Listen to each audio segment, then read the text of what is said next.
चलिए बैठ जाइए।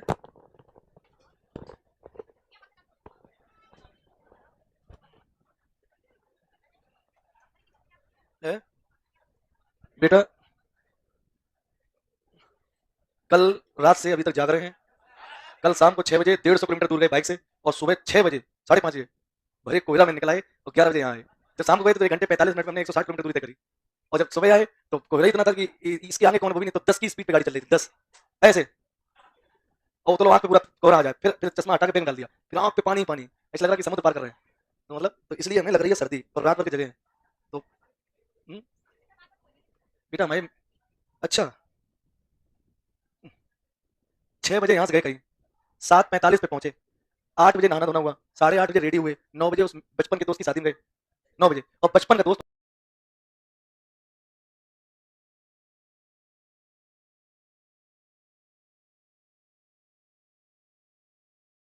तो पड़ोसी भी है। तो फिर सोचो 9 बजे से लेके सवेरे 3 बजे लोग उसी के इर्द गिर्द घूमते रहे भौरे की तरह। क्या कर सकते हैं, जब गए उसी के लिए तो फॉर्मेलिटी वही करनी है।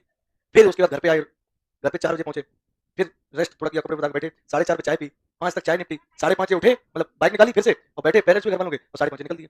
और घना घन कोहरा से धीरे धीरे निकल 11:05 पे यहाँ आए, और 11:05 से 11:10 से बेस्ट पढ़ाया 1 बजे तक। अब तुम्हारा शुरू कर दिया। अब समझ आया सर? चलो अब थोड़ी सी तैयार रखना। ठीक है, ला भाई, भैया, ए भाई अब सीट दो। हाँ भाई दो। ठीक है, अगला नंबर कौन है भाई?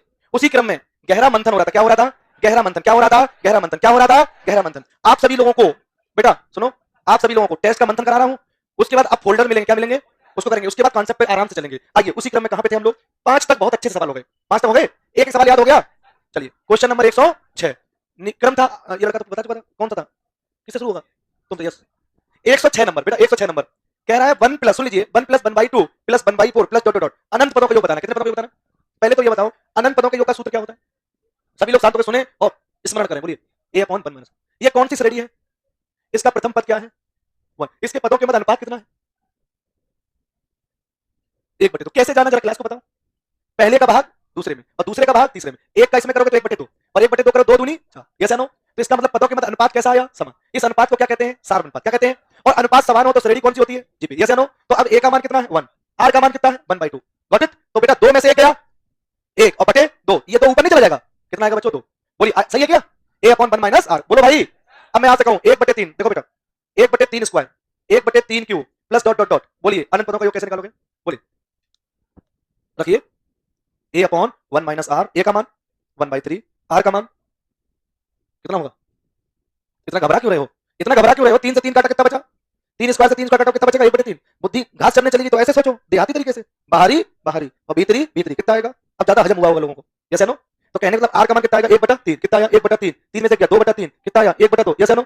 अब देखिए 1/4, 1/4 स्क्वायर, 1/4 क्यूब, अप टू कहां तक? इनफाइनाइट। कितने पदों का योग? अनंत पदों का योग। बताइए कौन सी श्रेणी है? जीपी। ए का मान, आर का मान कितना आएगा? 1/4, और 4 में से क्या कितना आएगा? 3/4। 4 से 4 कैंसिल, कितना आया? 1/3। सारे जहां से अच्छा 1/3 का आंसर, 1/4 का आंसर 1/5 हो तो यस या नो? तो ये कहते हैं झलक दिख, एक बार उत्तर, 1/5, 1/5 स्क्वायर, 1/5 क्यूब। यस या नो? अनंत पदों का योग। ठीक है? अब अभी आप कहां चले गए? कहां हो गए? 1/3, 1/5, 1/3 square, 1/5 square, 1/3 cube, 1/5 cube, up to infinite. बताइए कौन सी श्रेणी है ये? क्रम में नहीं, बात सही। This is not GP. कैसा सम निकाल पाओगे आप? नो। ओके, तुम तुम्हारा नंबर हो गया था उस दिन, बता गया ना बेटा तुम जी। कोई कौन निकाल सकता पीछे वाली सीट पे? नहीं, अभी नंबर से। हाँ। देखो ये पहचान गया, जोड़ में चाहे 1+2 करो, चाहे 2+, कोई फर्क पड़ने वाला, ये पहचान गया। ये जात पात के सिद्धांत को बहुत जानता है। एक जैसी जातियां एक जैसी जगह रहें, क्या करें, अफसोस है। और देखो जोड़ किसका? 1/5, 1/5 स्क्वायर, 1/5 क्यूब। यस या नो बच्चों? बताओ इसका आंसर, इसका आंसर बोलो बोलो बोलो। क्या मैं सही हूं? क्या मैं सही हूं? पहले कौन है? 3, फिर कौन है? 5, तो आंसर कितना आया? 3/4। उससे थोड़ा हर जगह थोड़ा चिपकने लग जाएगा। ये समझ में आया कि नहीं आया? अब ये बताओ, सवाल वाला तुमसे कहते हैं भाई कानपुर विश्वविद्यालय पेपर बनाएगा, मैथ का तंगड़ा होगा, लिख के ले लें। तो यहाँ की मैथ की बुनियाद ये लोग मजबूत बनाते हैं, ये हल्के फुल्के नहीं बनाएंगे, लपेट देंगे। बता रहा हूँ, कोई कठिन हो गया दिक्कत में जाओगे। कठिन हो तो तुम्हारे लिए अच्छा है, कठिन हो तो अच्छा, सरल है तो घाटा हो जाएगा तुम्हें। अनंत पदों का योग। कितना आंसर? बोलिए, क्या ये जीपी है? जीपी नहीं, बनाई जाएगी। 1/5 को अलग, 1/7 को। अब बुद्धिहीन तंजन के पवन कुमार आंसर 1/4 और 1/, ये होता है जलवा।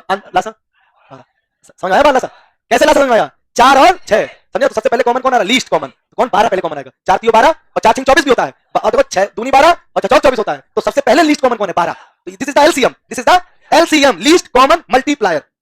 दो या दो से अधिक संख्याओं के पहाड़े में जो संख्या सबसे पहले कॉमन आती है वही एलसीएम है। और मासा पर क्या होता है? एचसीएफ। किसी संख्या को जो सबसे बड़ी संख्या एक साथ डिवाइड करती है मासापा, यस नो। जैसे 4 और 6 का मासापा निकल सकता क्या? क्यों नहीं निकल सकता यार, ऐसे घबरा क्यों? एक डिवाइड करता है और दो डिवाइड करता है और कोई करेगा, एक साथ करेगा क्या? सबसे बड़ी संख्या कौन सी है? मासापा। दो या दो से अधिक संख्याओं का मासापा वह बड़ी से बड़ी संख्या होती है जो उनको एक साथ डिवाइड करती है, यस नो। दोबारा क्लास नहीं ले पाओगे, 4 के 12 यस नो, समझ में आ गया? बढ़ जाओ बढ़ जाओ, बोलो बेटा। तो कहने का मतलब है ये है मिक्स सीरीज, क्या है? जीपी है नहीं, जी बनाना पड़ेगा, जीपी बनाना पड़ेगा। बोलो बेटा, समझ में आ गया नहीं? अब यहीं से तुम्हें ये वाला सवाल खूब ट्रेंडिंग रहता है मार्केट में, 5 है ना, 555 है, हमें जीपी, यस। ये वाला सवाल तो नॉर्मल है, ये कौन सी रेडी है? जीपी है ना, यस नो। जीपी कभी गलत नहीं है ना, वाले गलत है। ये कौन सी रेडी है? जीपी। कि जीपी का अनुपात बराबर है कि नहीं आएगा? 5 का 55 कितना आएगा? 11। और 55 का 55 कितना आएगा? 11 आएगा। आएगा। तो रेड टी शर्ट वाला देखो, रेड जैकेट वाला वहां कर रहा है, यस। ये हमारी बात पे हामी भर रहा है। इसका भाग इसमें देंगे 11 आएगा, इसका भाग 55 है कम, अब किसमें भाग दोगे? खत्म, भाग टूटे 10 लाख। इसका मतलब क्या ये जीपी? इस तरह के सवाल का उत्तर किसी को याद है? बोलो देखो। हाँ मल्टीप्लिकेशन, हाँ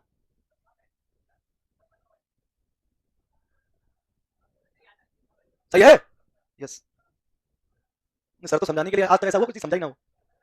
जी जी भाई। देखिए दूसरा तरीका क्या है, ये तो था मास्टर सेंस, क्या था? जिसको ट्रिक कहते हैं कुछ मास्टर लोग, हमने ट्रिक कभी आज तक बोलते हैं? हमारा नाम ही अलग है, भाई इतने से रहो लेकिन नया बोलो, इतने से रहो लेकिन कुछ अद्वितीय बोलो। जब निखरोगे ना तो एक नए अवतार में आओगे, फिर लोग तुम्हें फॉलो करेंगे, तुम किसी फॉलोअर नहीं होगे। मेरे समझे? ये हमेशा ध्यान रखना। तो यहाँ बैठे हुए जितने लड़के हैं सब में कोई ना कोई क्वालिटी है, सब में है। जब हम दो लोगों से बात कर रहे थे, देखो एक कहाँ गया वो, एक अपनी क्वालिटी कहाँ गया वो? हाँ वो नहीं, वो तो है, इसकी शादी हो गई। बढ़िया। तो ना और भी लड़के हैं, किसी ना किसी के अंदर कोई ना कोई फन है, वो जिंदा होना चाहिए। क्या होना चाहिए? जैसे तुम्हें जो भी चीज अच्छी लगती है, जो भी चीज अच्छी लगती है, जो भी तुम्हारे अंदर फन है, वो कभी मरना नहीं चाहिए। लेकिन हो अच्छा, कैसा हो? फनी हो लेकिन अच्छा हो, लेकिन मरना नहीं चाहिए, जिंदा रहना चाहिए। क्या होना चाहिए? और अपने में अपने फन को और फनकार दो। जिस दिन चमकोगे अलग ही चमकोगे, कॉपी पेस्ट बनने वाले नहीं है। जो भी बनेंगे कुछ नया बनेंगे। मेरी बात समझे? इस चीज को ध्यान रखिए। जैसे 5 55 555 क्या है? तो सबसे पहले एक जैसे लोग आ गए तो नियम कहता है 5 को, फिर क्या कहता है 1 11 111, ये प्रसाद आ गया मंदिर का। अब प्रसाद जब आता है तो 9 दुर्गा आ जाती है ना, 9 99 999, अब तू कहां तक? अब 9 दुर्गा आ गई तो हिंदू धर्म का भगवान का 10वां अवतार होता है। 9 के समीप कौन है? 10, 10 माइनस 1, 99 के समीप 999 पे 1000 माइनस, यस या नो? यस या नो? अब तुम सब जानते हो जातिवाद बांट दिया, बांट दिया इंसान को, है? तो 10 10 10 वाले एक तरफ हो जाएंगे तो हो जाएगा 10 प्लस 10 स्क्वायर प्लस 10 क्यूब, अब तू कहां तक हो जाएगा? एन तक। और फिर बच्चों माइनस कॉमन ले ले, 1 प्लस 1 प्लस, अब तू कहां तक हो जाएगा? एन तक, यस या नो? अब बेटा ध्यान 5/9, ये झलक दिख श्रेणी आजा, कौन सी कौन सी कौन सी? जीपी। कैसा है? एक से बड़ा। जीपी में एन पदों का योगफल का सूत्र बताओ, a r n minus 1 upon, जब आर का मान कैसा हो? यस या नो? यस या नो? यस या नो? फिर बोलो, जब आर का मान एक से बड़ा हो जीपी का एन पदों का योग, a r n minus 1 upon r minus, और अगर एक से छोटा होता तो a 1 minus r n upon 1 minus r, yes या नो? बचो बचो बचो, a r n minus 1, r में से क्या? 9, एक कितने बार जोड़ा जा रहा है? एन बार, कितना आएगा? एन बन जाए। 2 10 बार जोड़ो उत्तर 20, 2 100 बार जोड़ो उत्तर 200, 2000 बार जोड़ो उत्तर 2000। किसी भी समान संख्या को जितने बार जोड़ा जाता है उस काउंटिंग नंबर का गुणा उस संख्या में हो जाता है। 3 को 100 बार जोड़ो, 5 को 1000 बार जोड़ो, क्या बात है? 1 को एन बार जोड़ो, एन बन जा। और देखिए देखिए, आधार समान हो तो गुणा में घाते, ऐसे नो बेटा, लासा लासा तो सीख गए हो ना, साल भर तो हो गया, सीखते रहोगे। 5/9 10 की पावर माइनस 10 माइनस, कितना पढ़ा है भाई? बोलिए अब। ये सिद्धांत कहता है अगर हम इसकी जगह क्या करते बेटा? 7 7 77 777, 7 कॉमन लोगे, ले लेंगे भाई, बवाल बन जाएगा। उस बवाल का उत्तर क्या है? 9 स्क्वायर 10 की power n plus 1 minus minus 10 minus 9n, yes या नो? देखिए ये फैक्टर कभी बदलने वाला नहीं है, यस या नो बच्चों? अब देखिए ध्यान से बेटा, आया कि नहीं आया? अब मैं आपसे कह रहा हूं, ध्यान दीजिए, 9 प्लस 9 99 और क्या हो जाएगा? 999 और अप टू n, आंसर 7 9, तो 9 अपॉन 9 स्क्वायर 10 की power n plus 1 minus 10 minus का 9 है, यस या नो? ठीक है, माइनस का 10 माइनस का 9, और एक n से 9 से 9 का कितना बन भाई? ये नहीं रख लिया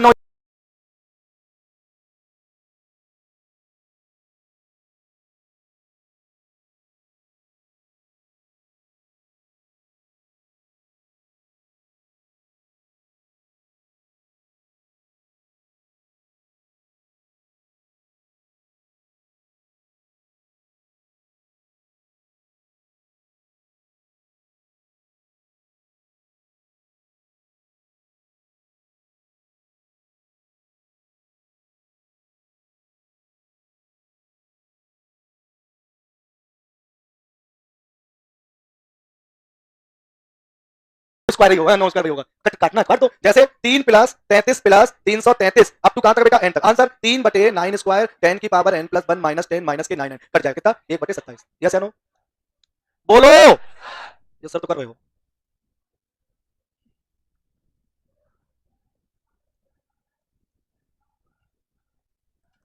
कौन निकालेगा? शुरू हो जाइए। 555 555 अभी बताया था, ऐसे बैठा नहीं जाता है, कॉपी पे निकालो।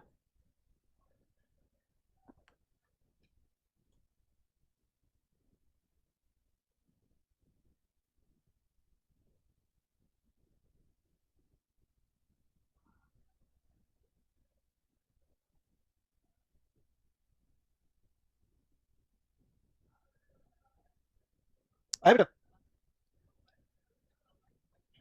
हाँ पहले तो वो फार्मूले लिख देते हैं, चालाकी तो यही है। जैसे no, hello time is up, okay. इसका तो हमें पता ही था, अगर n तक होता, कहां तक होता, तो रख लिया सबने 5/9 स्क्वायर, 10 की power n plus 1 minus 10 minus 9n, लेकिन कहां तक बताना है, तो जहां जहां वहां वहां, यही वजन काम आएगा और जीवन में कुछ नहीं काम आएगा। 10 और 1 11, ये देखो, ये देखो क्या सुंदर सवाल, ये देखो बना के नहीं बना, ध्यान रखना दुनिया वालों, सवाल यही होगा। और यहाँ क्या लिखा हुआ, 10 पदों का योग, ऑप्शन ए में क्या होगा, ये। और लड़के कहेंगे गुरु जी ने तो ये बताया था, लेकिन ये भूल जाएंगे कि कहां तक पूछा।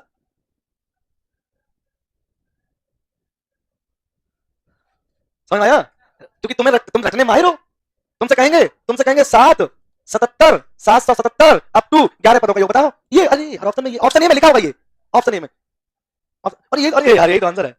अरे बाप रे, 11 पदों तक पूछा था, अरे यार ऑप्शन डी में लिखा था 7/9 स्क्वायर, 10 और 11 और 1 12 माइनस 10 और 11 9 99, तो कितना हो जाएगा बेटा 109, तो इसकी जगह ठीक जोड़ दिए, माइनस माइनस 109। समझ आ गई है, तो ये सवाल ऐसे भी बन सकते हैं, बताइए। अभी तक हमने ये नहीं पढ़ाया था 11 पदों तक, हमने आपके नोट्स में शायद n पदों तक ही छोड़ दिया था, छोड़ा था नहीं छोड़ा था, तो सोचो कितना कुछ छोड़ दिया हमने। हमने हर चैप्टर में कुछ ना कुछ छोड़ दिया, क्योंकि पिक्चर में क्लाइमेक्स रहना चाहिए। तुम कभी पूरे हो ही नहीं पाओगे ना, कभी कह पाओगे हमने सिलेबस पूरा किया, तो फिर डाउट आ गया, ये क्लास इंपॉर्टेंट है, क्लास है कि नहीं, क्लास इंपॉर्टेंट। हम तुम्हें आखिरी दिन तक बॉलिंग करेंगे और कोर्स खत्म कर देंगे, उसके बाद हम जो पढ़ाएंगे उसी में एक स्टेप और बढ़ाएंगे, क्योंकि ये हमारा तरीका है। क्या है, लड़का शुरुआत से पढ़े तो अंत तक बना रहे, बीच में चला गया तो बाद में जो लड़का लास्ट बता के तुम बेवकूफ छोड़ के चले गए, उनको नहीं छोड़ना था, क्योंकि कई माल उन्होंने छुपा के रखा था। ये हमारा तरीका है, क्योंकि जो लड़का लास्ट तक रहे और हमसे जुड़ा है तो उसे लाभ होना चाहिए ना मुझे। वो आखिरी जो लड़का लास्ट तक जून में तपतपाती धूप में भी बैठा था यहाँ, बाकी सबने कहा हम हो गए ध्यानदास, अब क्या पांडे से पढ़ना, तो उनसे खुदा हो गए, सब पढ़ाई दिया हमने, बचा क्या उनके पास, है क्या उनके पास, तो यही कहोगे तुम, तो लास्ट ये वाला सवाल बोलो बच्चों, ये समझ में आया कि नहीं है। तो आज के सेशन में हमने क्या सीखा, 1/5 plus 1/5 square plus 1/5 cube plus answer, जैसे नो 1/5 plus 1/7 plus 1/5 square plus 1/7 square combo series, कौन सी आंसर 1/4 प्लस 1/6 एलसीएम आंसर। बोलो क्या सीखा, 5 plus 55 plus 555 plus n answer 5/81 10 की घात n plus minus 10 minus 9n, याद है आधा 10 ए आर एम, तो आधार से मैंने गुणा आते, मैं तो रट लूं, लेकिन रटाने का तरीका हो ना, मैं जब आपको सॉल्व करा रहा हूं, उससे मैं उद्देश्य ये नहीं कि आप लिख कर आओ पेपर में, उससे मैं आपके दिमाग में रीजनिंग सेट कर रहा हूं, कि जब आप 10 की 10 इंटू भूल जाओ तो याद आएगा मास्टर साहब ने लगाया था ए आर एन, अच्छा आधार समान गुणा आते 10 की power n plus minus 10 minus 9n upon 9 square. बोलो ऐसे चुप क्यों हो यार, 4 प्लस 44 प्लस तुम बताओगे, नहीं तो आज हम झूल जाएंगे इसी पे। बोलो जल्दी से, 4/9 स्क्वायर, हाँ 10 की पावर, यस बिल्कुल यस, माइनस 9n, कि मुझे झूलना नहीं है, हम क्यों झूले, झूले हमारे दुश्मन। तुम बताओ समझ में आ गया नहीं है भाई साहब, एक जीपी हमने इतना बोल दिया पर्याप्त है, इतने तुमने फीस नहीं दी, ये चीज समझ में आ रही कि नहीं आ रही, नहीं तो बताओ आगे बढ़े, कुछ पढ़ लो, इतने तुम ज्ञाता नहीं हो गए, फालतू बातें कर रहे हो, इतने ना तोप हो। ये देखिए ये सवाल, अब मैं इस पे बहुत बोलूंगा, 200 ठीक है बेटा, बताइए ये किस श्रेणी का सवाल है, जीपी त्रिपाठी, खड़े हो जाओ, नो इधर सुनो, 9 प्लस 99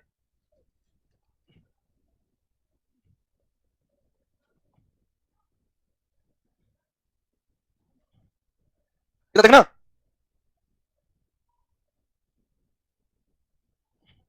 इधर देखना, अब बता दो तुम आंसर कौन सा होगा, हाँ चुप रहो सब लोग, ए बी सी डी इनमें से इसका कौन सा टिक लगाते, जल्दी बोलो फास्ट, कौन सा डी है, नहीं तो 12 फिर आंसर क्या होगा,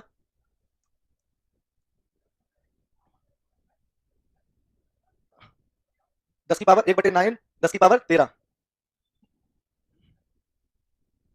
12 में 108, चलो ठीक है बैठ जाओ चलो बैठो, ठीक गुड, तो इसका मतलब ठीक चल रहा है, हमें लगा तुम गिरफ्त में आ गए, नहीं ठीक है, तो चलो भाई हम तो चाहते ही तैयारी हो, हम तो चाहते तैयारी हो, समझे बात, आओ भाई, लड़का कोई आंसर देते हमारा सम्मान गिर जाता है आंसर देना नहीं चाहिए, आओ भाई चलो बेटा ध्यान देना, ठीक है, ये कौन सी श्रेणी है, ये वाली नंबर बताओ, ऐसा नहीं किसका नंबर है जी, आपका नंबर है, आप उसे बता चुके थे, आप एक दोनों खड़े हो, दोनों भाई भाई हो क्या, ये हल्का खड़े हो, दोनों खड़े हो जाओ, ये चेहरा कुछ क्लास चेहरा दिखाओ, हल्का हल्का कुछ इसलिए कुछ चेहरा शाइनिंग है कैसी है, बजा तुम बजाओ, गाँव एक ही है क्या, ए बराबर कितना बेटा 1। अब बताइए अनुपात कितना होगा? हाँ 2 ठीक। ए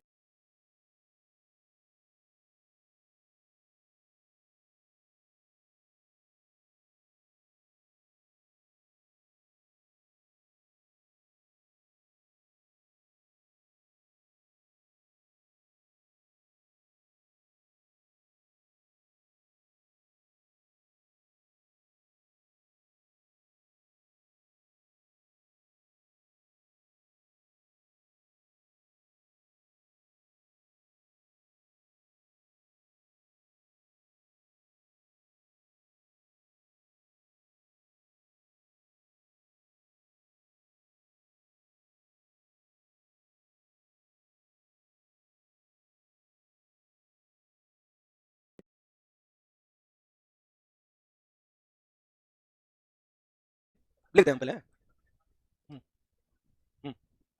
हाँ हाँ हाँ सही है सही है ठीक है, तो कहना मतलब सही है। तो इस बारे में क्या होगा, अब बहुत समय हो गया हमने पढ़ा लिया, अब हम चाहते हैं आप लोग हमें पढ़ाओ।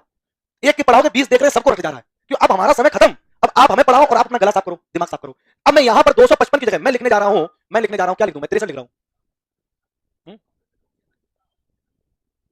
बोलो अब कितना आएगा ऐसा सवाल का? एन का मान 64 आएगा, एन का मान। कंसेप्ट फील नहीं हो रहा ना अभी। सुनिए बेटा 255 का कितना था, तो आप कहां, जब -1 बचेगा हर बार, दो में से एक घटेगा नहीं घटेगा, तो हर बार -1 बचेगा, ये भाई साहब उठ के इधर आएंगे तो तुरंत क्या बन जाएगा 256। 256 किसका मान होता है 8 का। ऐसे ही अब की बार कितना है 63, -1 भाई साहब इधर आएंगे तो 64, और 64 क्या होता है 2 की पावर 6। यस नो, अगर मैं यहां पर आपको 1023 दे दूं, क्या दे दूं? तो एन का मान कितना आएगा? बोलो बेटा, समझ आ गया? बैठो बोलो। चलिए अगला नंबर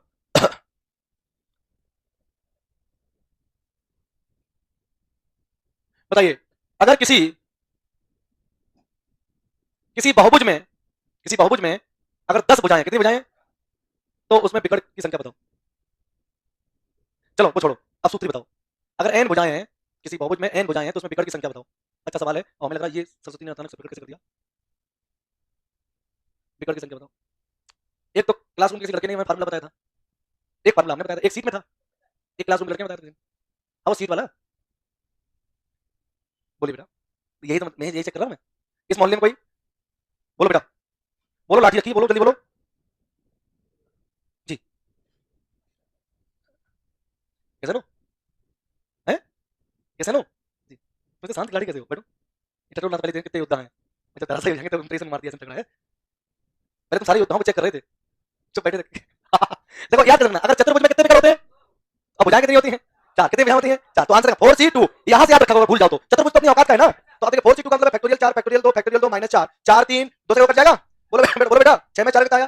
दूसरा फार्मूला क्या ये भी होता है, n-3 अपॉन, अगर ये सही होगा तो चतुर्भुज में कितनी भुजाएं होती है? 4। तो देखो विकर्ण कितने आती है? 2। 4 4 में से 1 3 गया 1, यस या नो? तो अगर बहुभुज में कितनी भुजाएं हैं? n। कितनी भुजाएं बच्चों? तो विकर्णों संख्या का सूत्र nc2n या होता है n-3 अपॉन 2, यस या नो? ठीक है, अगर कोई बहुभुज है, तुमसे हमने कौन सा सवाल पूछा था? 10। अगर कोई बहुभुज है, किसी कितनी भुजाएं हैं? 10। विकर्ण ऐसे निकाल नहीं पाओगे, तो फिर ये सूत्र लगा दो, 10 10 में 3 गया 7 बटे 2 पंजे 10, कितने आ गए? 35। ठीक है ना, तो ये कहीं ना कहीं पता नहीं कैसे आ गया।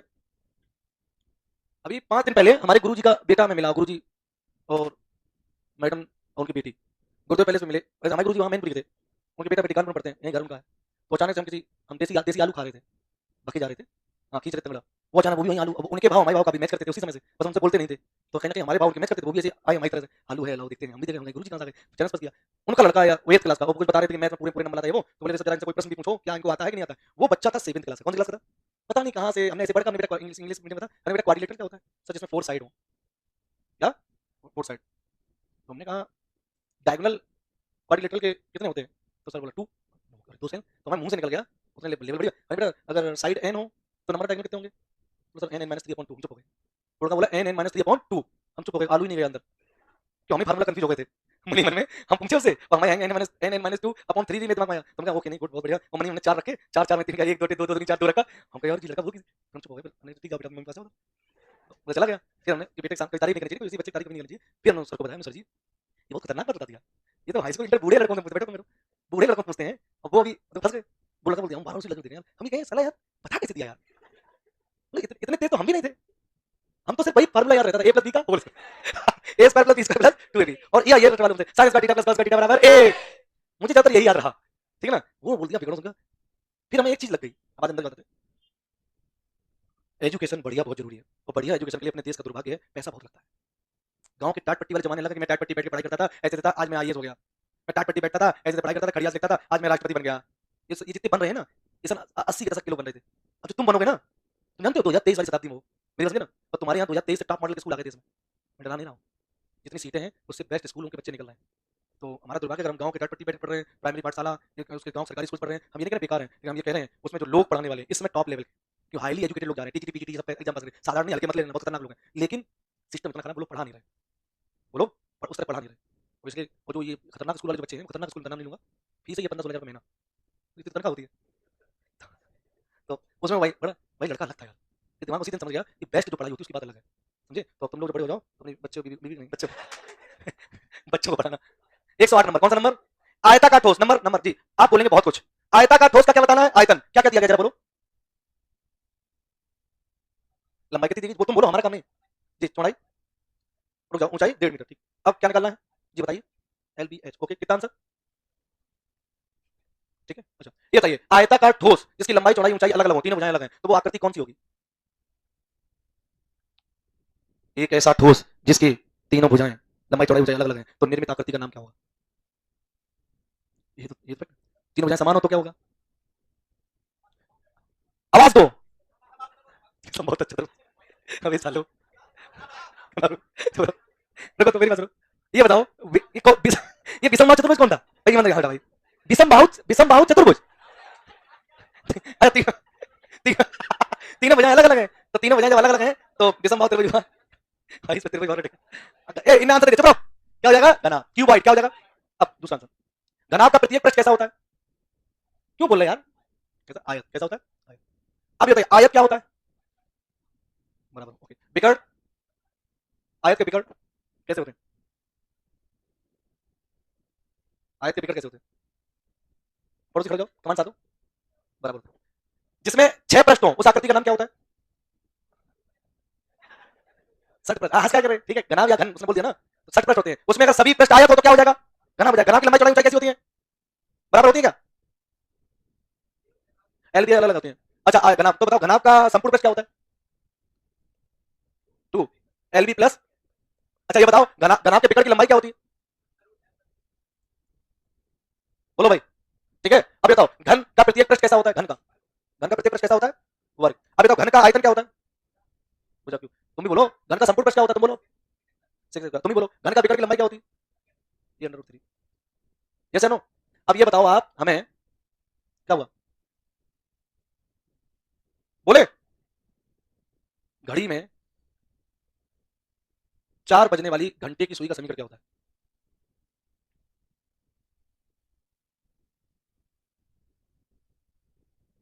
कोई घड़ी 4 बजा रही है, कोई घड़ी क्या बजा रही है? 4 बजा रही है, तो उसमें घंटे की सुई का समीकरण क्या होगा?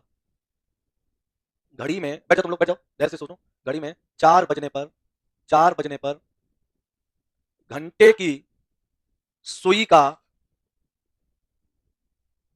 समीकरण ज्ञात करो। घड़ी में 4 बजने पर घंटे की सुई का समीकरण ज्ञात करो।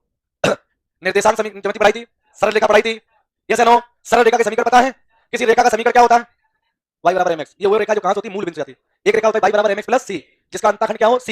एक रेखा का समीकरण होता है अगर x1 y1 x2 y2 हो तो y minus y1 mx minus x1। m क्या होती है? रेखा की प्रवणता। प्रवणता कैसे निकालते हैं? y2 minus y1 upon x2 minus x1। Yes या नो? बोलो भाई, बोलो भाई। तो कहने का मतलब घड़ी में 4 बजने पर घंटे की सुई का समीकरण बताओ। तो 4 बजने पर घंटे की सुई का समीकरण बताना है तो आप अपना दिमाग लगाओ। छोड़ो, लग गया दिमाग तेरे को। ए बेकार समय ना, ये हम सही जगह लिख रहे हैं।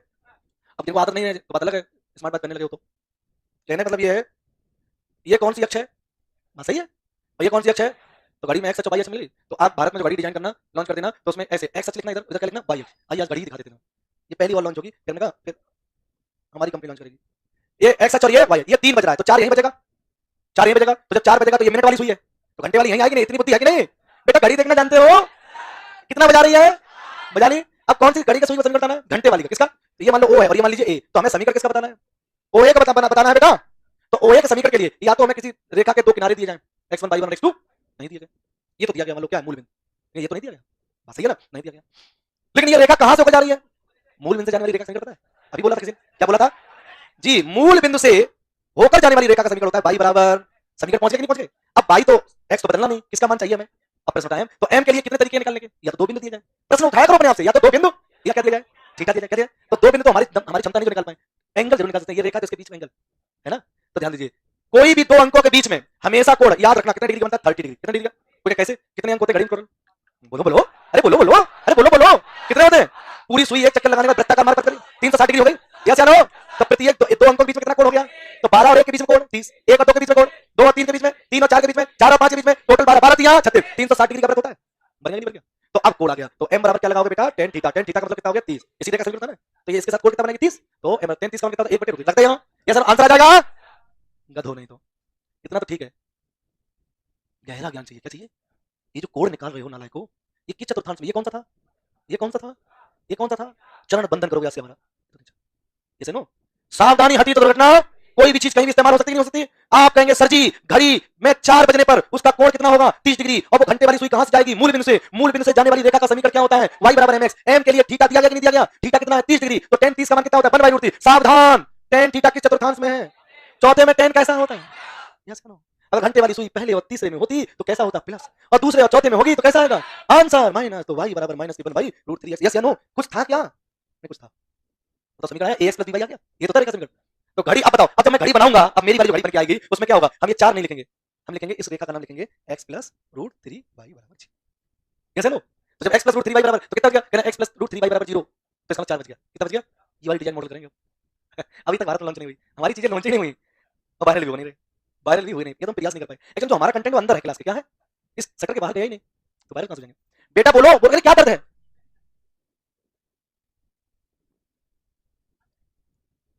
अगर आप 3 बजने निकालोगे तो हर एक बजने पे कोण नहीं निकाल सकते हो, सिर्फ इससे निकालो 4 पे निकालो, किस पे निकालोगे 4 पे, प्यारा से निकलता है 30 डिग्री, समझे ना अगर आप इस पे निकालो किस पे निकाल रहे हो तो इसके लिए पूरा मामला गड़बड़ हो जाएगा, समझे बात, ये हमें यहीं से कोण दिख रहा है कितना 4, अब मान लो यहाँ पे निकालोगे तो इसके लिए हमें क्या लेना पड़ेगा 1, अब क्या लेना पड़ेगा 2, तो इसके बीच में हमें क्या लगाना पड़ेगा 2, यहाँ क्या लगाना पड़ेगा 1, हमें किसका समीकरण निकालना है बेटा 3, किसका निकालना है, अब 3 बजे वाली सुई कितना कोण बना रही होगी, समझे बात, तो नहीं 90 पे मत जाओ यार, 3 बजे वाली सुई कितना कोण बनाएगी, वो तो हर उसके साथ होता है ना, तो अपना कितना हो जाएगा अक्ष के साथ जुड़ता है, किसके साथ होगा अक्ष के साथ, 3 कोण यहाँ से होना, 3 कोण यहाँ से बनेगा, यस नो, बोलो बच्चों, तो ये कितना बनेगा हमारी 3 बजे वाली 90 डिग्री कोण बनेगा, कितना बनेगी, तो फिर इसका समीकरण क्या हो जाएगा, बोलो समीकरण क्या हो जाएगा, tan 90 मान कितना होता है, ये राम ये बता रहे इनफाइनाइट होता है, तो इनफाइनाइट भाग दो कितना आएगा, तो यहाँ पे y बराबर 0 आना चाहिए, क्या आना चाहिए, आ रहा कि नहीं आ रहा, अगर y बराबर क्या रखोगे, ये भी कहां से पास हो रही, मूल बिंदु से तो हो रही, मूल बिंदु से, इस रेखा कोई समीकरण निकालेगा, इसका कोई समीकरण निकालोगे, 3 बजने वाली सुई जो है वो किस अक्ष पे होगी, x अक्ष पे, जैसे नो, और x अक्ष का समीकरण क्या होगा, y बराबर 0 होगा, बात सही है कि नहीं है, जब देखो और उनका जो नियम लगाना tan 90 लगाना, और कितना x तो कितना आ जाएगा इनफाइनाइट, यस नो, तो यहाँ कितना आएगा बेटा, आप आएगा 0, कितना आना चाहिए यहाँ पे x पे क्या y बराबर 0 आएगा,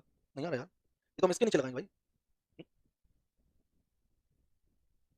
तो इनवर्टी बात 0, तो x बराबर 0 आ रहा है, गलत आ रहा है ना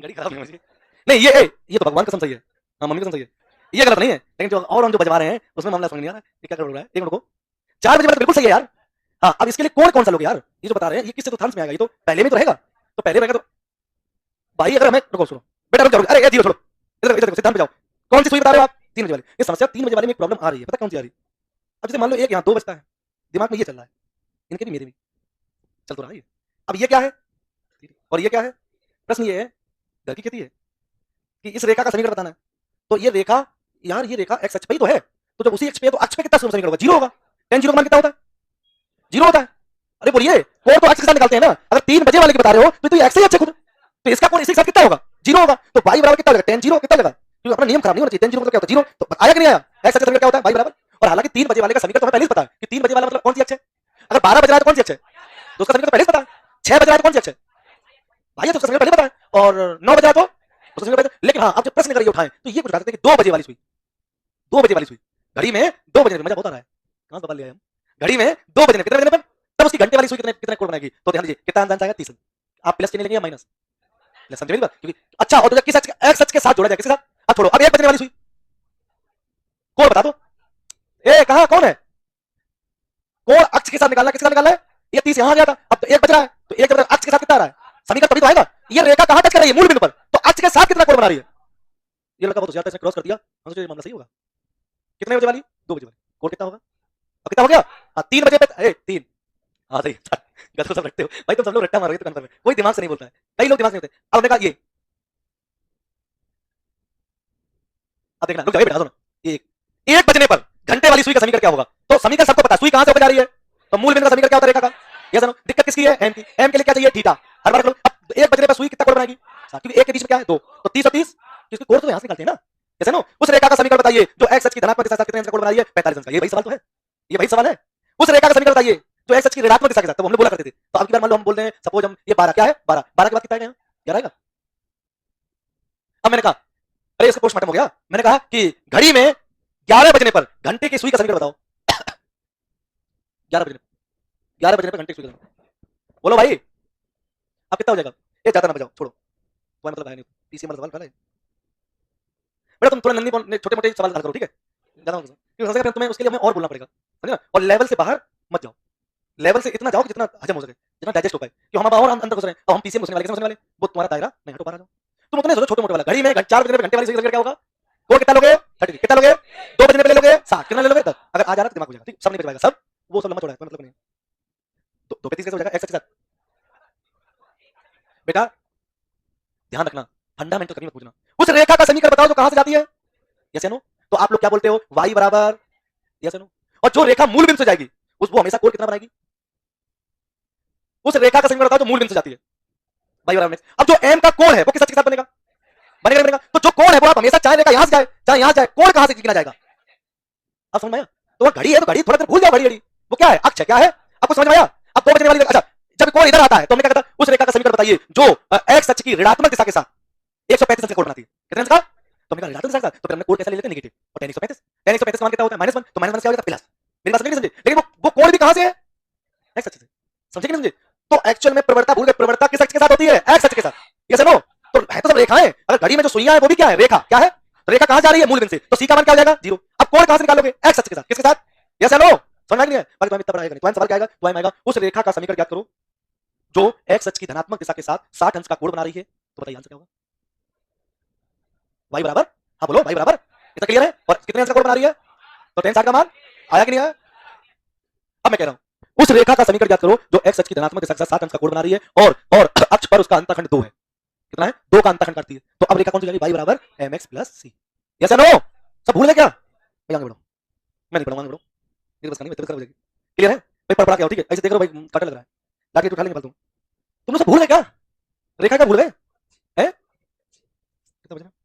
सब 3 हो गया, इसका ये टेस्ट ही कल्याण कर देगा साल भर, ठीक है? चलिए चलिए भाई, देखो यार कुछ याद रखो, देखो रेखा का समीकरण होता है ax plus by plus c बराबर 0, ये होता है।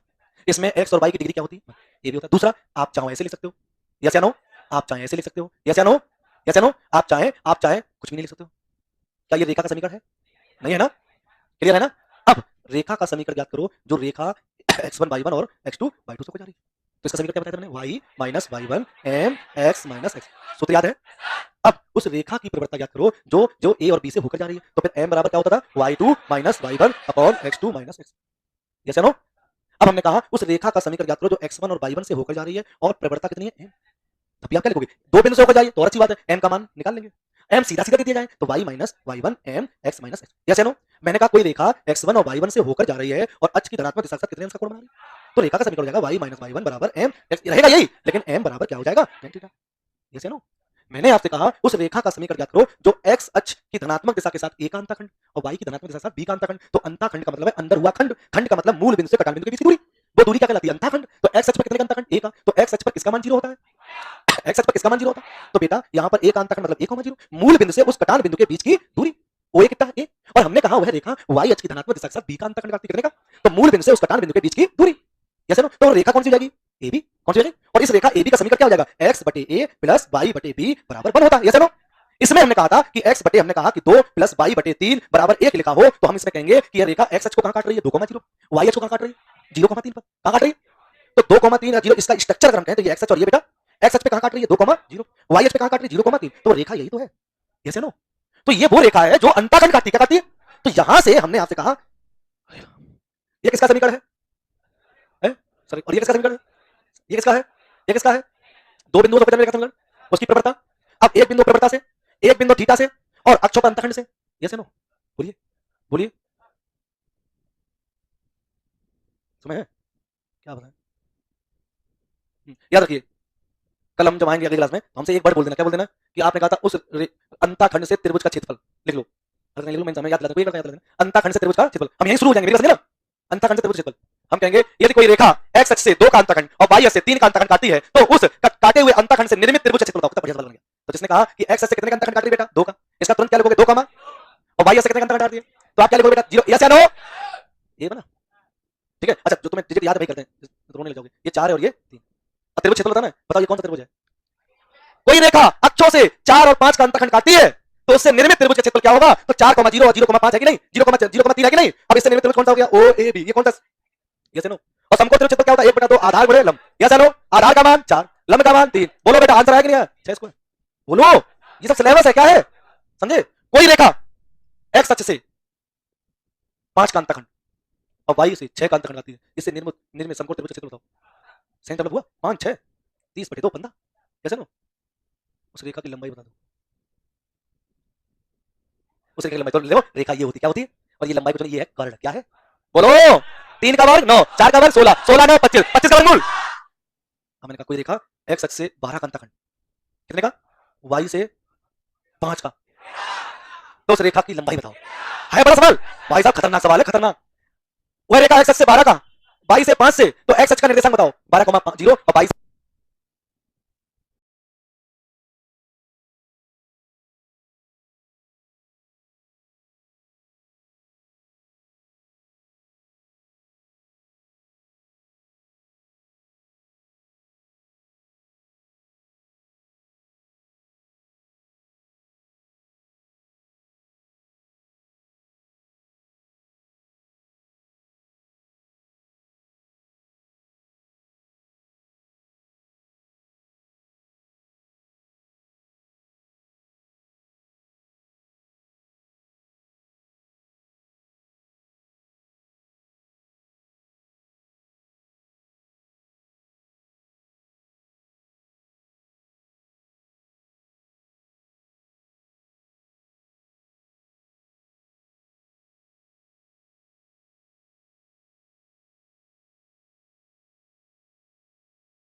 कुछ आया नहीं? अरे किसने बंद किया? तुम्हें तो पता नहीं तुमको? यहाँ कोई आया? यहाँ कोई आया कि नहीं आया? कौन आया? अरे हम वहां गए तो हमसे क्या मतलब है? आवाज बंद कर। देखो भाई, जो होमोसाइक्लिक है, जब हमने आपको बताया कि जब किसी भी चक्रीय यौगिक में कार्बन और हाइड्रोजन परमाणु ही केवल उपस्थित होते हैं तो उन्हें समचक्रीय यौगिक कहते हैं। है? क्या? कहां पर? कहां CH3 से? है? CH3 नहीं है, वो CH2 है। जबरदस्ती में CH3 कर रहे हैं। वो यहां पर भी तुम्हें CH3 दिख रहा होगा। तुम्हें तो कुछ कहो। ये नोट कर लिया? आगे आ जाओ। इसके बाद विषम चक्रीय यौगिक। नहीं वो नहीं, वो नहीं। अभी तो हम होमोसाइक्लिक और आपको वो हमने आपको बता दिया कि ऐसे ही जेबी होते हैं, है ना? लेकिन बस अंतर इतना है कि ये जरूरी नहीं है कि कार्बन ही हो। इसलिए ये डाउट में ना रहो कि बंद श्रृंखला वाले यौगिक सभी होमोसाइक्लिक ही होंगे।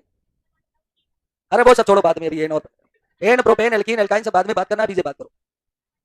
हाँ तो ठीक है, हमने कहा ना तुमसे कि चुपचाप नाम लिख लो। अभी ये सब मैं बता दूंगा, और अभी अगर हम इसको बताने को प्रयास करूंगा तो जो बता रहा हूं वो मैं बता ही नहीं पाऊंगा, क्योंकि हमको आपको पढ़ाना है जीरो से हीरो तक। भाई हमें केवल आपको फरा फरा तो बताना नहीं है कि चलो आज एल्काइल के बारे में, आज अल्काइन और सैचुरेटेड। अब हम तो पूरा जब पढ़ाएंगे तो पूरा ही पढ़ाएंगे, तभी समझ पाओगे, है ना? और पढ़ाने को हम एल्केन भी पढ़ा देंगे, एल्काइन, लेकिन वो समय आने पर आएगा। हमारी किताब तभी वहां पहुंचेगी, तब सीरियल से वहां पर हम लोग पहुंचेंगे। टेंशन ना लो, इसीलिए मैंने पहले ही बता दिया कि जो नाम मैं लिखा रहा हूं चुपचाप इनको लिखते चलो, आगे मैं इनको आप लोगों को समझा दूंगा। चलो अब आइए, हेट्रोसाइक्लिक विषम चक्रीय यौगिक। विषम चक्रीय यौगिक, देखो भाई ध्यान से देखना, heterocyclic compound, heterocyclic compound, heterocyclic compound. अब हेट्रोसाइक्लिक कंपाउंड्स को हम क्या बोलते हैं? विषम चक्रीय यौगिक। इधर बात नहीं, विषम चक्रीय यौगिक। अब आप समझ पा रहे होंगे कि हम विषम का मतलब क्या होता है? समान न होना। कोई ना कोई एक ऐसा यहां पर एलिमेंट्स या एटम प्रवेश कर जाता है जो समान नहीं रहने देता। अब पूरी भेड़ों में बकरी एक घुस जाए तो अलग से समझ में आएगी। भेड़ कैसे होती है? सफेद। और बकरी कैसी होती है? काली होती है। और अगर काली बकरियों में एक भेड़ आ जाए तो उसको भी अलग से पहचान लोगे। अब आप ध्यान से इधर देखो, विषम चक्रीय यौगिक में जैसे हमने यहां पर जो बनाया, देखो ये साइक्लिक, पहले ध्यान से देखना, ये जो आपका विषम एटम होगा जो रिंग के अंदर ही होगा। देखिए नाइट्रोजन रिंग के अंदर है, जहां पर कार्बन होना चाहिए वहां पर वो एलिमेंट है। इसको अगर हम ऐसे लिखते हैं तो इसका नाम होता है पेरिडीन। क्या नाम होता है भाई? अगर हम इसको यहां पर इस तरीके से लिखते हैं, ऐसे बना देते हैं, और यहां पर हम अगर एन लगाते हैं, यहां पर एच लगाते हैं, इसको हम बोलते हैं पायरोल। क्या है जे? पायरोल। अगर हम यहां पर इस तरीके से बना दें और यहां पर यस लगा दें, यहां पर इस तरीके से होगा, ये होता है आपका थायोफिन। अगर हम इसको ऐसे यहां पर बना दें और यहां पर इस जगह पर आपका ऑक्सीजन आ जाएगा, ये आपका क्या कहलाएगा? फ्यूरॉन। ये सभी के सभी आपके विषम चक्रीय यौगिक हैं, क्योंकि आप देख पा रहे हैं कि उस चक्रीय यौगिक में कार्बन की जगह पर, जब कार्बन की जगह पर अगर नाइट्रोजन आ जाए या सल्फर आ जाए या ऑक्सीजन आ जाए तो ऐसे यौगिक हमारे कहलाते हैं विषम चक्रीय यौगिक। ये सभी के सभी आपके विषम चक्रीय यौगिक हैं। इनमें से आपका यूपी कैटेट में प्रश्न कैसे पूछा जाता है? आपका लिखा होगा पायरोल, कहा जाएगा कि इनमें से कौन विषम चक्रीय यौगिक है। आपको ये पहचानना होगा, उसमें लिखा होगा पायरोल भी लिखा होगा, बेंजीन भी लिखा होगा, साइक्लोब्यूटेन भी लिखा होगा और साइक्लोपेंटेन भी लिखा होगा। आपको बताना होगा कि इसमें से विषम चक्रीय यौगिक कौन है। तो अब जब नाम लिखे होंगे तब आपके लिए एक चुनौती होगी, क्योंकि नाम को जानकर आपको हेट्रोसाइक्लिक पहचानना कठिन होगा, और अगर संरचना दी होगी तो आप आसानी से पहचान पाओगे। इसलिए इतने ही यौगिक होते हैं जो विषम चक्रीय यौगिक होते हैं। इन सबको घोल के पी जाना, क्योंकि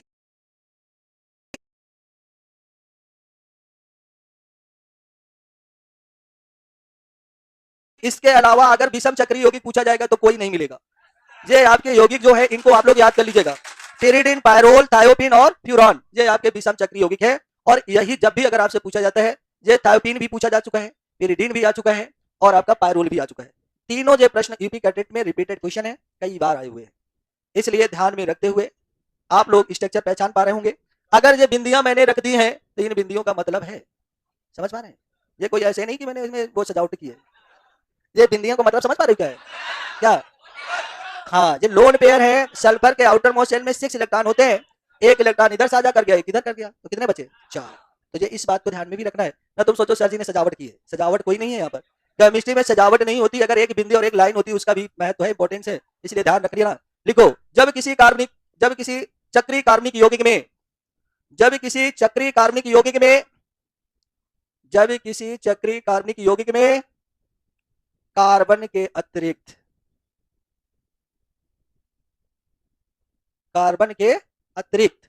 कौन कौन N, S, O परमाणु उपस्थित होते हैं,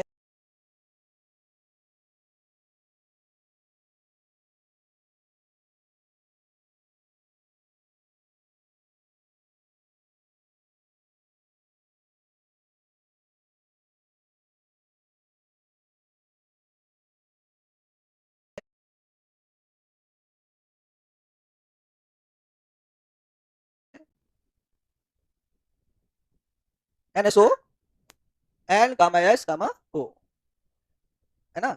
परमाणु उपस्थित होते हैं तो विषम चक्रीय यौगिक कहलाते हैं। अब ये चारों के आप स्ट्रक्चर बना लो। क्या कह रहा? आधा मुंह में रहता, आधा बाहर आता, क्या चक्कर है? बोलना है तो सही बोलो, शुद्ध।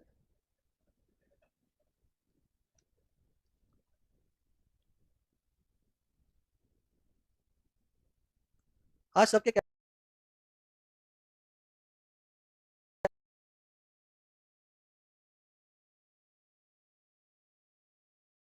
उतर गए?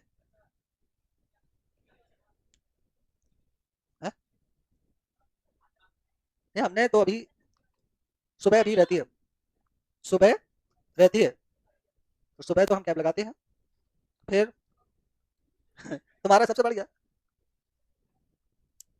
और हम जो होता है 5 सवा 5 तक,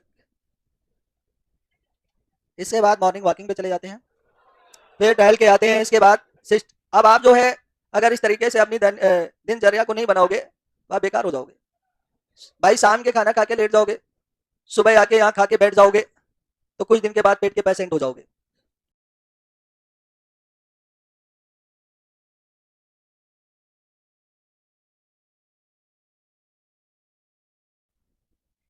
पेट के पेशेंट मोस्टली भाई वर्क नहीं करेगा, जो आते हैं आपके इंटेस्टाइन चलेंगी नहीं। हमने कहा था आप लोगों से बॉडी का हर पार्ट एक्टिव होना चाहिए, नहीं तो उसके ऊपर तलवार लटक जाती है। तो बॉडी के हर पार्ट को आपको एक्टिव करना होता है, इसलिए मॉर्निंग एक्सरसाइज बहुत ही क्या होती है, इंपॉर्टेंट होती है। चाहे आप 10 मिनट करो, नहीं कुछ कर पाते तो पीटी कर लो, उछल लो वहीं पर ऐसे ऊपर नीचे उछल के, है ना। और नहीं कर, लेकिन आजकल तुम लोग तो कुछ कर भी लोगे, लेकिन जिम करने से कुछ नहीं होता है।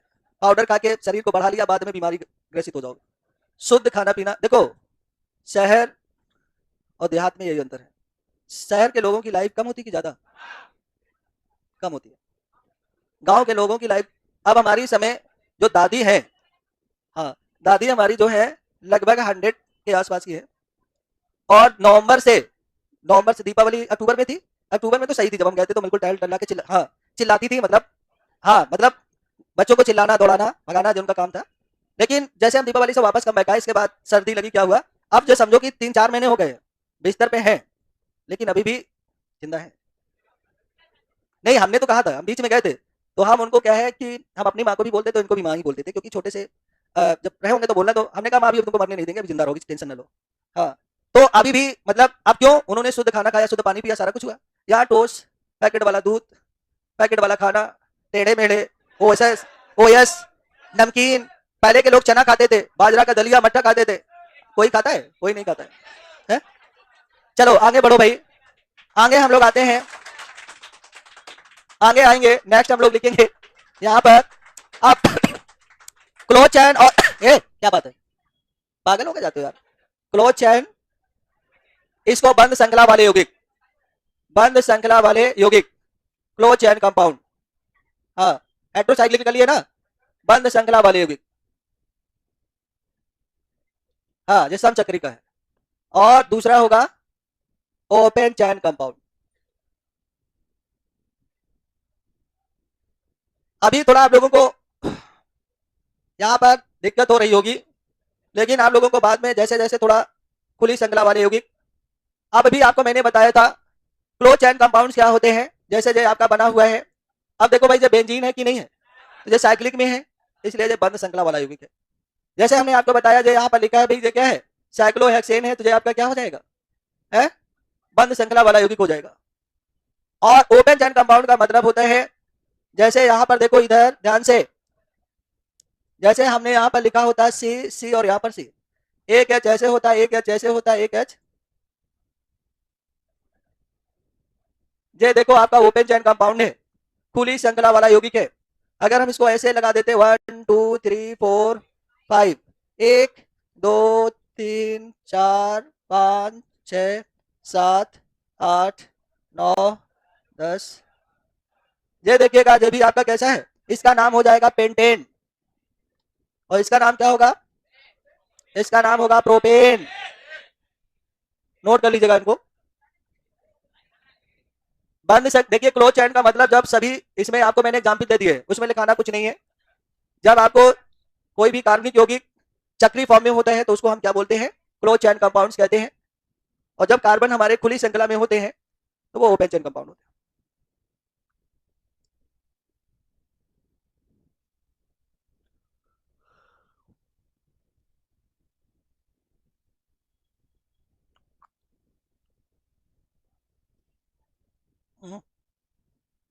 हो गया।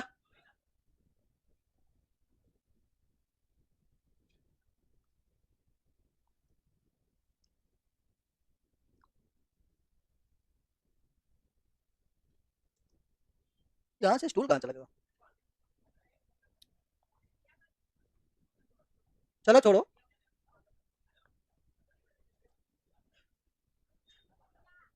छोड़ो भाई, मैं परेशान हो रहा हूँ।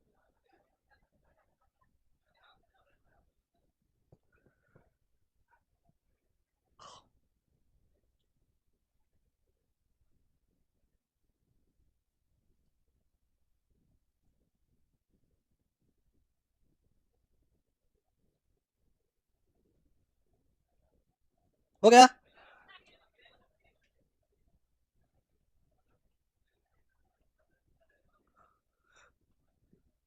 आज तुम्हारा साथ वाला साथी नहीं आया, बुखार आ गया, बुखार ना है, अगर रेगुलर पढ़ोगे तब समझ में आएगा। चलो अब इसके आगे बढ़ते हैं। अरे भाई जल्दी करो यार।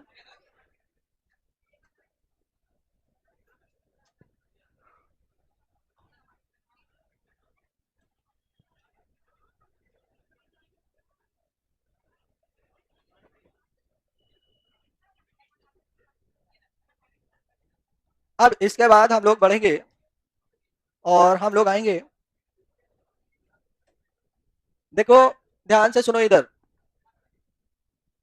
मैं आपको बताने जो जा रहा हूं उसको पहले ध्यान से सुनने का प्रयास करो। जिस पॉइंट्स को मैं बताऊंगा वो शायद आपको अभी समझ में ना आए, लेकिन उसका समझने का प्रयास करना, क्योंकि अगर हम आईपीएससी आपको पढ़ा दिए होते तो शायद आपको समझ में वो आ जाता। तो इसमें एक हेडिंग जो है, एक हेडिंग यहाँ पर जो है समवेता। अब समवेता क्या होती है पहले जो ध्यान से सुनो, और अगर आप लोगों ने 2 दिन शायद क्लास पढ़ी भी है तो समवेता हम कैसे आपको समझा पाएंगे, थोड़ा सा ध्यान दीजिएगा। आप लोगों ने इंटर में अगर थोड़ा सा भी ध्यान दिया होगा तो आप लोग समझ पाएंगे। देखिएगा यहाँ पर समवेता का मतलब होता है, जैसे देखो यहाँ पर हमने लिखा होता है C2H5OH, ठीक है, ध्यान से सुनिए, हमने यहाँ पर लिखा C3H6 और O लिखा है, C2H6O लिखा हुआ है, क्या लिखा है, C2H6O लिखा हुआ है। तो C2H6O को हम ऐसे भी लिख सकते हैं, क्योंकि कार्बन यहाँ 2 हैं, यहाँ भी कार्बन 2 है, यहाँ हाइड्रोजन 6 है, यहाँ पर भी हाइड्रोजन 6 है। क्या हम इसको ऐसे नहीं लिख सकते हैं, CH3 और OCH3। यहाँ पर देखो, यहाँ पर कार्बन कितने हैं, कार्बन 2 है, हाइड्रोजन कितने हैं, ऑक्सीजन कितने हैं, तो यहाँ पे भी कार्बन 2 हाइड्रोजन 6 ऑक्सीजन 1, इसमें भी कार्बन 2 हाइड्रोजन 6 ऑक्सीजन 1, यहाँ पर भी कार्बन 2 हाइड्रोजन 6 ऑक्सीजन 1। अब देखो OH ग्रुप का मतलब होता है अल्कोहल ग्रुप। OH का मतलब क्या होता है, ये आपका अल्कोहल ग्रुप है, अल्कोहल ग्रुप या अल्कोहल समूह है। और जब यहाँ पर OR मतलब ROR ऐसे, जब ऐसे कहीं ग्रुप होता है तो वो आपका ग्रुप होता है ईथर ग्रुप। कौन सा होता है, अब देखिए दोनों में अगर ग्रुप अलग अलग हैं तो दोनों की केमिकल प्रॉपर्टी भी क्या होंगी, अल्कोहल का काम होता है पीने के काम आता है। अल्कोहल लोग पीते हैं कि नहीं पीते? अल्कोहल पीने के काम आता है। और ये जो हमारा होता है ईथर जो होता है, ये ईथर का मतलब होता है, समझ लो, परफ्यूम। परफ्यूम जानते हैं ना? तो ईथर का काम, जब आपने अल्कोहल पिया, अब किसी को महकने लगे, ढेर सारी अपने ऊपर परफ्यूम डाल लो। अब जब किसी के सामने खड़े होगे तो स्मेल किसकी आएगी? अल्कोहल की कम आएगी, तो लोग आपको जज नहीं कर पाते। जो बहुत परफ्यूम डालते हैं वो पी नहीं लेते, पीते ही हैं। मतलब एक लिमिट। हाँ, परफ्यूम्स डालना चाहिए, ठीक है, ओके, बढ़िया है, कभी कभी डाल लीजिएगा, लेकिन अगर रेगुलर डालते हैं उसका कारण है कि वो दारू पीता है। अब अच्छा, सर्दियों की बात छोड़ दो, गर्मियों में तो इसलिए डाल लेते, परफ्यूम डालना उचित रहता है कि भाई बॉडी महकती है, तो पसीना आपका बदबू ना मारे, तो वो तो एक उचित होता है। अब जैसे कुछ लोग होते हैं कपड़े 3 दिन तक नहीं धुल पाए, वो एक चीज का मतलब वो में तो आपको दिक्कत नहीं होगी। ध्यान से सुनो, समवेता का मतलब होता है, ध्यान से सुनना, समवेता का मतलब होता है जब 2 या 2 से अधिक यौगिकों के, जब 2 या 2 से अधिक यौगिकों के अणुसूत्र समान होते हैं परंतु उनके भौतिक और रासायनिक गुण अलग अलग होते हैं, तो इस प्रकार की घटना को समवेता कहते हैं और इनसे बने हुए यौगिक समवायी कहलाते हैं। क्या कहलाते हैं? समवायी कहलाते हैं। नहीं समझ में आया? गधे हो ना तुम, इसलिए नहीं समझ। जब 2 या 2 से अधिक यौगिकों के अणुसूत्र समान होते हैं, एक यौगिक जे है, एक यौगिक जे है, दोनों का अणुसूत्र क्या है? समान है, ये अणुसूत्र है। जब 2 या 2 से अधिक यौगिकों के अणुसूत्र परंतु उनके भौतिक और रासायनिक गुण, इस प्रकार की घटना को बने हुए यौगिक, बात समझे? नहीं समझ में? अगर अब जिसको इसमें नहीं समझ में आया, अब मोटी तौर से समझ लो, हमारे पास सारी भाषाएं हैं, कौन कैसे समझ पाता है, जो मोटी बुद्धि का मैं उसको भी समझाता हूं। जैसे मान लीजिएगा एक कोई पिता है, फादर, फादर है, उसके 2 बेटे हैं, एक हो गया डॉक्टर, एक हो गया इंजीनियर, तो दोनों के कैरेक्टर अलग अलग हैं कि सेम है? लेकिन दोनों के पिता कौन है? एक है ना? लेकिन दोनों के गुण, दोनों एक दूसरे क्या होंगे? भाई होंगे कि नहीं होंगे? लेकिन कैरेक्टर दोनों के क्या है? अलग अलग है। ऐसे जो समावायी तो होंगे, आइसोमर्स तो हैं, बट लेकिन इनकी प्रॉपर्टी अलग अलग है। बात समझे कि नहीं? अभी भी नहीं समझ में आया ऋषि कुमार? देखो, जब 2 या 2 से अधिक यौगिकों के समवेता को इंग्लिश में क्या बोलते हैं? आइसोमेरिज्म। और ये बात ध्यान से सुनो, इसकी किसी की क्षमता नहीं है कि पहले बिना आईपीएससी समझाए इसको समझा ले जाए, लेकिन मैंने आप लोगों को सही समझा दिया, 80% तो समझ में आ गया हो। कोई भी बिना आईपीएससी पढ़ा के समवेता को नहीं समझा पाएगा। देखिए, जब 2 या 2 से अधिक यौगिकों के, जब 2 या 2 से अधिक यौगिकों के अणुसूत्र समान होते हैं परंतु उनके भौतिक और रासायनिक गुण, जब 2 या 2 से अधिक यौगिकों के अणुभार नहीं, अणुसूत्र समान होते हैं परंतु उनके भौतिक और रासायनिक गुण भिन्न भिन्न होते हैं, भौतिक और रासायनिक गुण भिन्न भिन्न होते हैं, तो इस घटना को समवेता कहते हैं और बने हुए यौगिक इस घटना को क्या कहते हैं? समवेता कहते हैं और बने हुए यौगिक क्या कहलाते हैं? समवायी कहलाते हैं। समवेता नहीं, समवायी कहलाते हैं। क्या कहलाते हैं? बने हुए यौगिक। समवायी को इंग्लिश में क्या बोलते हैं? आइसोमर्स। हाँ, ये देखो साण की तरीके से इसने बोला, हाँ, हो गया। अब इसको आप नोट कर लीजिएगा, आज की सेवा यहीं पर एंड करेंगे, नेक्स्ट क्लास में फिर मिले। है ये उदाहरण है C2H6O, ये आपका अल्कोहल ग्रुप, ये आपका ईथर, दोनों के गुण कैसे हैं? अलग अलग है कि समान है? है? इसका गुण अलग है, ये दोनों क्या है? अल्कोहल और ईथर क्या है? ये दोनों क्या है? आइसोमर्स। ये दोनों क्या है? तो ठीक है, इसको नोट कर लो।